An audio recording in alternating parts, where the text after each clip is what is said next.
नमस्कार। धूमिल पांडुलिपि में आप सबका स्वागत है। भूली बिसरी कहानी में आज सुनिए मालती जोशी जी की कहानी सांझ की बेला पंछी अकेला। घर में पांव देते ही लगा कि यह सन्नाटा उन्हें ले जाएगा। वैसे देखा जाए तो ऐसा कोई सन्नाटा भी नहीं था। गेट पर ही गार्ड ने सैल्यूट मारकर अगवानी की। बरामदे में रामदीन हाथ बांधे खड़ा था और पोर्च में गाड़ी के रुकते ही उसने नमस्कार सर कहा था और लपककर गाड़ी से सामान उतारने में जुट गया था। ड्राइंग रूम में प्रवेश करते ही पार्वती ने पानी का गिलास ट्रे में लेकर हाजिर हो गई। उसकी आहट पाते ही एल्सेशियनों की जोड़ी दौड़कर आ गई और उसने कंधों तक हुमक कर खुशी का इजहार भी किया। सब कुछ तो था, फिर भी एक आदमी के ना रहने से घर कैसा वीरान लग रहा था। ऐसा भी नहीं था कि सचिन पहली बार घर से बाहर गया हो। पढ़ाई के सिलसिले में पिछले 4-5 साल से वह बेंगलोर में ही तो था। उस समय कम से कम हर छुट्टी के समय उसके आने की आशा तो बनी रहती थी, लेकिन अब तो वह एकदम 7 समंदर पार पहुंच गया। शायद उनके मन का सूनापन ही इस घर में प्रतिबंधित हो रहा था। यूं तो आजकल बच्चों का विदेश जाना घर घर की कहानी तो बन ही गया, फिर भी इकलौते बेटे का इतनी दूर चले जाना व्यथित तो करता ही है। कितना मना किया था और कैसे कैसे प्रलोभन दिए थे। मम्मी ने अपनी ममता का वास्ता दिया, पर उसका एक ही जवाब था, पापा यहाँ रहूँगा तो मेरा दम घुट जाएगा। हार कर उन्हें मंजूरी देनी पड़ी थी। बाकी सारी तैयारियां तो उसने खुद ही कर ली थी। पापा को सिर्फ पैसों की व्यवस्था करनी थी। पैसा उनके लिए कभी कोई समस्या रहा भी नहीं। अब तक उन्होंने सचिन की हर इच्छा, हर मांग पूरी की थी। कभी कोई मलाल ही नहीं हुआ, पर पता नहीं क्यों इस बार ऐसा लगा जैसे वह अपने पैसों से अपना एकाकी बुढ़ापा खरीद रहे हैं। उन दोनों का मन वैसे ही दुखी था। कुछ लोग उन्हें डरा रहे थे। जो भी उसके यूएसए जाने की बात सुनता, उसके मुंह से पहला वाक्य यही निकलता, अब तो वह घर लौटने से रहा। उस ग्लैमरस कंट्री को छोड़कर इस सड़े से देश में कौन आना चाहेगा। ये तो हम ही हैं जो मजबूरी में यहाँ पड़े हुए हैं। महिलाएं कहती, आपको ना भाभी जी सचिन की शादी करवा कर ही भेजना चाहिए था। वहाँ कुंवारे लड़के जाते हैं तो गोरी चमड़ी पे रीझ जाते हैं। एक ने तो जैसे भविष्यवाणी ही कर दी। आप तो अब मन पक्का कर लीजिए भाई अभी से। अगली बार सचिन आएगा तो अकेला नहीं होगा। वह एयरपोर्ट पर आपके पैर छूलेगा, पर पीछे से कोई हाथ बढ़ाकर how do you do mother in law कहेगा। संभावित मदर इन लॉ उस समय तो हंसकर रह गई थी, पर बात उनके मन में गहरे बैठ गई थी शायद। कल रात होटल में उन्होंने बेटे से कहा था, हनी तुम शादी जब करना चाहो, जिससे करना चाहो हमें ज़रूर बताना, हम धूमधाम से तुम्हारा ब्याह रचाएंगे। बहुत अरमान है हमारे, उन पर पानी मत फेर देना। कम ऑन मम्मा, मैं वहाँ पढ़ने जा रहा हूँ, शादी करने नहीं। फिर भी बेटा मेरी बात याद रखना। फिर कुमार साहब ने भी कहा था, बेटा एक बात मेरी भी याद रखना, तुम्हें वहाँ जितने भी दिन रहना हो रहो, जो भी पढ़ना है पढ़ो, पर लौट कर जरूर आना। इस देश को और हमें भी तुम्हारी ज़रूरत है। बेटा हंस दिया था, पापा अभी तो मैंने कुछ तय भी नहीं किया है, लौट कर एक बार तो यहाँ आना ही है, पर अगर जॉब सेटिस्फेक्शन नहीं मिला तो वापस जाना ही होगा, नहीं तो इतनी मेहनत और इतना पैसा बेकार चला जाएगा और फिर पूरी ज़िंदगी फ्रस्ट्रेशन से ही गुजरेगी। सो अलग। रात सोते समय उस सांस भरकर मिसेज कुमार ने कहा था, अगर पता होता कि आखिर में हम ही दोनों को रहना है तो इतना बड़ा बंगला क्यों बनवाते, अपने लिए तो 2 कमरे ही काफ़ी हैं। कुमार साहब समझ गए कि इस समय मैडम की हताशा चरम सीमा पर है, तभी वह 2 कमरों वाली बात कर रही है। नहीं तो कोठी और बंगले के अलावा उन्होंने रिहाइश की तो कल्पना ही कभी नहीं की थी, और इसमें उनका दोष भी नहीं था। वह पली ही तो उसी माहौल में है। सौभाग्य से पति भी उन्हें प्रशासनिक अधिकारी ही मिले। जब भोपाल में घर लेने की बात हुई तो कुमार साहब ने 4 बेडरूम वाला एक आलीशान फ्लैट देख रखा था। उन दिनों वह दूर जगदलपुर में पदस्थ थे, इसलिए मैडम की अनुपस्थिति में ही सब कुछ तय कर लिया था, पर रजिस्ट्री से पहले तो दिखाना जरूरी हो गया। वह तो देखते ही भड़क गई थी। यह आपने कैसे सोच लिया कि मैं इस दड़बे में रह लूँगी, उन्होंने कहा, और सारी योजना धरी की धरी रह गई। बायने के पैसे भी डूब गए। इस बंगले को बनवाते समय भी उन्होंने पेशकश की थी कि एक छोटा सा पोर्शन किराए के हिसाब से बनवा लेते हैं, हम लोग तो अक्सर बाहर ही रहेंगे, साथ और सुरक्षा की दृष्टि से ठीक रहेगा। पर मैडम ने साफ मना कर दिया। मैं अपना घर किसी के साथ शेयर करने की बात सोच भी नहीं सकती। पता नहीं आप इस मिडिल क्लास मेंटेलिटी से उबरते क्यों नहीं। किराए पर उठाने का मतलब है घर का सारा ग्रैंडर, सारी डिग्निटी खत्म कर देना। और फिर वही मिसेस कुमार अब 2 कमरों में रहने की बात कर रही है। कुमार साहब को लगा यह उनकी पत्नी नहीं, माँ बोल रही है। माँ ने भी तो यही कहा था, अगर हमें पता होता कि शहर तुम्हें इस कदर बांध लेगा तो पाई पाई जोड़कर 2 मंजिला मकान क्यों बनवाते, हम लोग तो कहीं भी पड़े रहते। और माँ ने गलत नहीं कहा था। 4 बच्चों को पालते हुए पक्का 2 मंजिला मकान बना लेना आसान काम नहीं था। हाई स्कूल के हेडमास्टर की तनख्वाह होती ही कितनी है, उसी में बच्चों को पढ़ाना, बेटियों को ब्याहना, सारे काम करने होते हैं। यह बात अलग है कि गांव से घी, गुड़, दाल, चावल, गेहूं वगैरह आ जाते थे जो काफ़ी राहत दे देते थे। फिर भी यह काम असंभव ही था। वह तो माँ जैसी कुशल और सुघड़ गृहिणी घर में थी, इसलिए हो सका। और यूं भी यह चमत्कार कोई एक दिन में थोड़े ही हुआ था। जैसे पिताजी ने सहायक अध्यापक से शुरुआत करके धीरे धीरे प्रधान अध्यापक की कुर्सी तक सफ़र तय किया था, वैसे ही मकान भी 2 कमरों से शुरू हुआ था। और फिर जैसी सुविधा होती गई, कमरे बनते गए, छत डलती गई। गांव की ज़मीन का पैसा मिलते ही माँ ने ऊपर आधुनिक सर्व सुविधा युक्त 2 बेडरूम बनवा डाले थे। उन्होंने अपनी ससुराल में बहुत परेशानी झेली थी और उनकी इच्छा थी कि उनकी बहुओं को वैसा कष्ट ना हो। तब उन्हें क्या पता था कि उनके अफसर बेटों के लिए बड़े बड़े घरों से रिश्ते आएंगे और उन घरों की बेटियों के लिए वे कमरे भी उतने ही तकलीफदेह होंगे। उन्हें याद आता है कि बचपन में घर में एकांत ढूंढे नहीं मिलता था। शांत चित्त से पढ़ने के लिए छत की शरण लेनी पड़ती थी। अब वह उतना बड़ा घर भाई भाई कर रहा है। बहनें ब्याह कर अपने अपने घर चली गईं। छोटा एयरफोर्स में था। जल्दी रिटायरमेंट लेकर उसने एक प्राइवेट एयरलाइंस में नौकरी कर ली है। मुंबई में सर्व सुविधा युक्त आलीशान फ्लैट ले लिया है। वह खुद प्रशासनिक सेवा में है, तो कभी राजधानी में तो कभी जिले के सदर मुकामों में घूमते रहते हैं।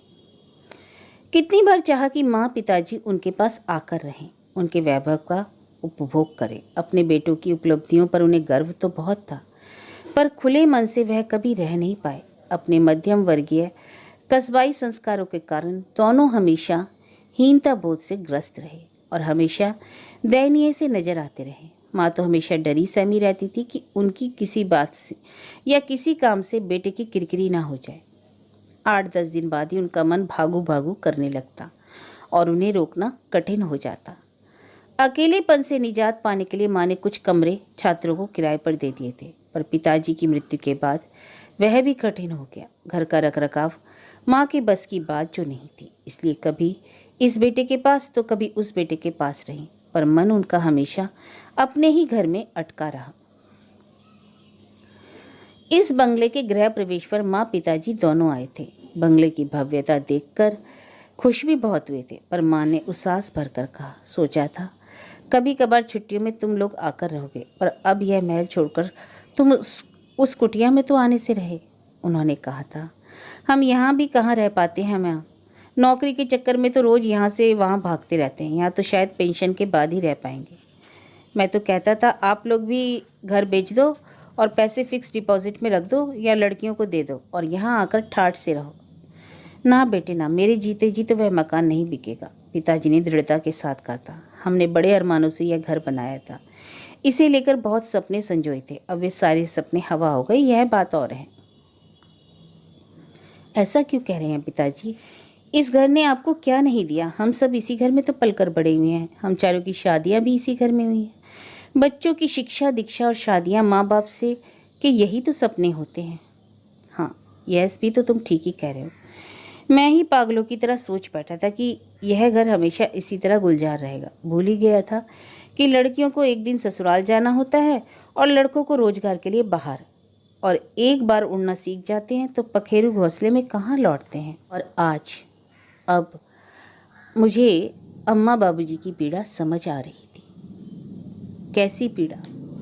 5-5 बेटों के होते हुए अंत में अकेले रह गए थे दोनों। अम्मा तो हमेशा कहती थी, अगर मैं जानती कि पढ़ लिख कर तुम लोग बेगाने हो जाओगे तो किसी को स्कूल नहीं भेजती, अपने आंचल में ही छुपा कर रख लेती। और अपने अम्मा बाबूजी की याद में पिताजी की आंखें छलछला आई थी। अम्मा बाबूजी यानी कि दादा दादी। दादाजी की तो मन में एक धुंधली सी स्मृति भर है, पर दादी खूब अच्छे से याद है। 80 साल की उम्र में भी सीधी सदर देह, आंखें कान चुस्त दुरुस्त, और आवाज़ ऐसी कड़क कि सुनने वाले की सिट्टी पिट्टी गुम हो जाए। बहुएं बाद में चाहे कितनी कुड़मुड़ाती रहें, पर सामने बोलने की कभी हिम्मत नहीं पड़ती थी। औरों के लिए आतंक का पर्याय बनी दादी नाती पोतों के लिए ममता का सागर थी। 2 दिन की भी छुट्टी होती तो वे लोग गांव की ओर भागते, हर फसल का आनंद उठाते।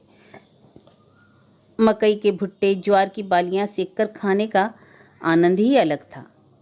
खेतों में हरी मटर और हरे चने तोड़ते थे तो निराला ही स्वाद होता था। पेड़ों से पके आम, अमरूद खाने से ज़्यादा तोड़ने में जो मज़ा आता था। खुली खुली हवा में घूमना, नदी में डुबकियां लगाना, कुएं से डोल भर भर कर नहाना, पेड़ों पर बंदरों की तरह उछल कूद करना, उनका पूरा बचपन इन्हीं स्मृतियों से तो भरा पड़ा है। उन्हें दुख है कि कभी पत्नी के साथ ये सब शेयर नहीं किया जा सका। गांव जाने के लिए वे लोग बेसब्री से छुट्टियों की प्रतीक्षा करते, पर माँ को गांव जाना कभी ना भाया। वह तो केवल तभी जाती थी जब उनका जाना बहुत ज़रूरी हो। कहती, मैं अपने हिस्से का पहले ही रह चुकी, एकदम उघा गई हूँ वहाँ रहकर। हुआ यह कि शादी के समय पिताजी पढ़ रहे थे तो माँ को मजबूरन गांव में सास ससुर के पास रहना पड़ा था। उस समय की 10वीं पास माँ घर की 4 दीवारी में कैद होकर रह गई थी। उनकी पढ़ाई लिखाई, सोना, सीना पिरोना, गाना बजाना सब रसोई में दफन होकर रह गया था। गाना बजाना तो खैर पतूरियों का काम था। बड़े बुजुर्गों के सामने बहुओं का पुस्तक पढ़ना भी क्षम्य नहीं था। सिलाई कढ़ाई के लिए समय नहीं था। इन कलाओं का उपयोग तो माँ ने अपने स्वतंत्र गृहस्थी में ही कर पाई थी। यहाँ तो बस काम काम और काम। सुबह शाम चूल्हा चौका, सानी पानी झाड़ू बुहारी में बीतता था। दिन दोपहर में रोज नए आइटम होते। आज धान पसाया जा रहा है, आज दाल दली जा रही है, बड़ियाँ तोड़ी जा रही हैं, पापड़ बनाए जा रहे हैं, तिलोई धोई जा रही है, आम सुखाए जा रहे हैं। इसके अतिरिक्त बिनना, फटकारना, लीपना, पोतना माँ का अघाना स्वाभाविक ही था। जब तक पिताजी की पढ़ाई पूरी हुई, माँ एक बिटिया को जन्म दे चुकी थी। माँ की खींच और बढ़ गई। गृहस्थी का सवाल चका ही नहीं था और जिम्मेदारी सिर पर आ गई। इसलिए पिताजी की नौकरी लगते ही माँ ने राहत की सांस ली। हालांकि पिताजी की नौकरी से माँ के अलावा कोई खुश नहीं हुआ था। दादाजी ने तो कह दिया था, बहुत हो गया पढ़ना लिखना, अब घर बैठो, मेरा हाथ बटाओ, तुम्हारे साल भर की तनख्वाह एक फसल पर ही दे दूंगा। लेकिन एक बार बाहर की खुली हवा में सांस लेने के बाद गांव की बंदिशों में जीना असंभव था। उधर माँ ने भी विद्रोही तेवर अपना लिए थे, या तो साथ ले चलो या पियर में छोड़ दो। उन दिनों अपनी बिहाता को भी साथ ले जाना बड़ी दिलेरी का ही काम था, पर पिताजी ने यह साहस कर दिखाया और नालायक करार दे दिए गए। बाद में बाकी चारों भी एक एक करके बाहर चले गए और इस बुराई का टिकड़ा बड़े के ही सर में रहा। बेटों के बाहर चले जाने के बाद दादा दादी भाई भतीजों के सहारे खेती करते रहे। इस सेवा के पुरस्कार के रूप में किसी को आम, किसी को नींबू और किसी को कटहल के पेड़ देते रहे। इस दान पुण्य से बहुएं घबरा गई, पर दादाजी के रहते किसी को कुछ कहने की हिम्मत नहीं पड़ी और उनकी आंख बंद होते ही सबने अपने अपने पतियों को हिस्से के लिए उकसाना शुरू किया। 5-7 साल बाद दादी ने अपने गुजारे लायक जमीन रखकर बाकी के हिस्से कर दिए। अपने हिस्से की जमीन बेचकर माँ ने फौरन छत पर 2 बढ़िया कमरे भी बनवा डाले। जिन बहुओं के लिए कमरे बने थे उन्होंने शायद ही उन्हें कभी नवाजा हो। दादी के अंतिम वर्षों में पिताजी ने उन्हें बहुत बार मनाया था कि अब मेरे पास आकर रहो, पर उन्होंने साफ मना कर दिया। कहती, अब आखिरी समय में मैं कहीं नहीं जाऊंगी, मेरा बुलावा कभी भी आ सकता है। पिताजी हंसकर कहते, बुलावा आना होगा तो यहाँ भी आ जाएगा, उसके लिए वहाँ रहने की क्या ज़रूरत है।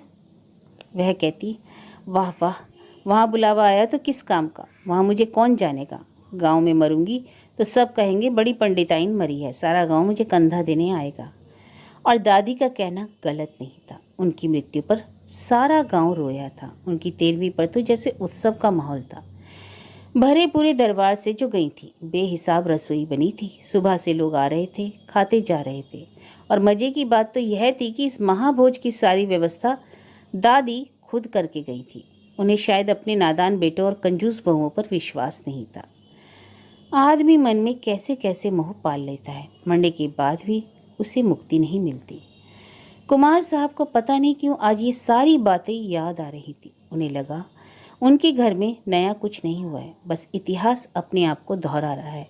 अगर कल को सचिन यूएसए में सेटल हो गया तो उन्हें जरूर बुलावा भेजेगा, पर क्या वह उसके पास रह सकेंगे? हाँ, 4-6 महीने घूमकर आना अलग बात है, पर अपने परिवेश से दूर, अपनी जड़ों से कटकर वहाँ सदा के लिए रहना क्या संभव है? No, never. यह शायद वे जरा जोर से कह गए। पास लेटी पत्नी ने उन्हें झिंझोड़ कर जगाया। क्या कह रहे हो? कुछ नहीं, यही सोच रहा था कि अब सचिन का बेटा कहाँ जाएगा, चांद पर?